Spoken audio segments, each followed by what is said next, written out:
Geography-related fun fact. Oh, you got me on that one. All right, how about if you dig through the bottom of the earth from here, you don't end up in China, you end up like off the shore of Australia. How about that? My name is Sasha Davis, and I am a professor here in the Environmental Studies and Sustainability Department. Geographers do a lot of different things. Some of them specialize more on kind of the physical environment and understanding, like large global processes that are more like environmental.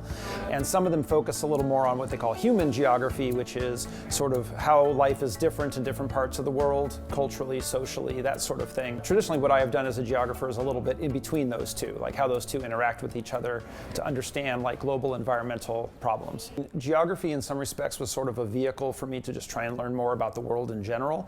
I had always been really interested in learning about the world, watching documentaries, reading books. I was that kind of nerd kind of growing up.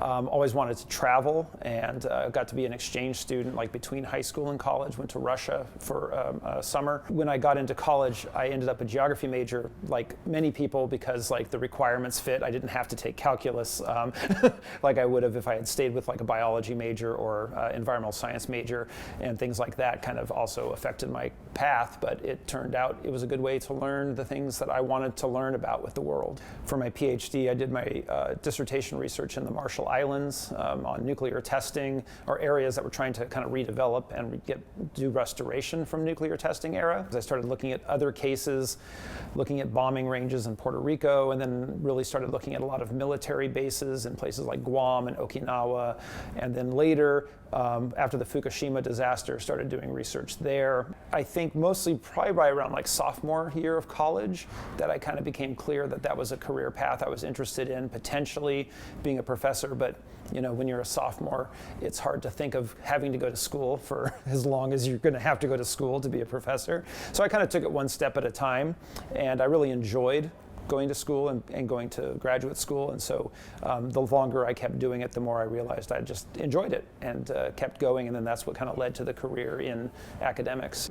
Interestingly, one of the things that I think has impacted my career in teaching more than anything is I'm also a musician. That's where I kind of learned that the best way to get information across to people is actually to make it fun, to make it interesting. I was always, the band I was in was somewhat political in terms of its lyrics, and I always noticed that like if you could have a fun experience that was like a party with like driving music, that the message could kind of be driven home a lot more. And so I kind of took that same attitude, or tried to take that attitude, to the teaching. I recognize that it's a lot easier to learn about things or to think about things in new ways if you're being entertained while it's happening. Hi, I'm Sasha Davis, and I'm the instructor for this course. Well, okay, actually, I'm a cartoon rabbit. The way my job works, teaching is a very large percentage of that, but then research is another large percentage, and then kind of administrative type work, especially now that I'm department chair. But the thing I've learned from teaching that I bring to those other things is to make sure things are kind of understandable, right? To not have research products and books and articles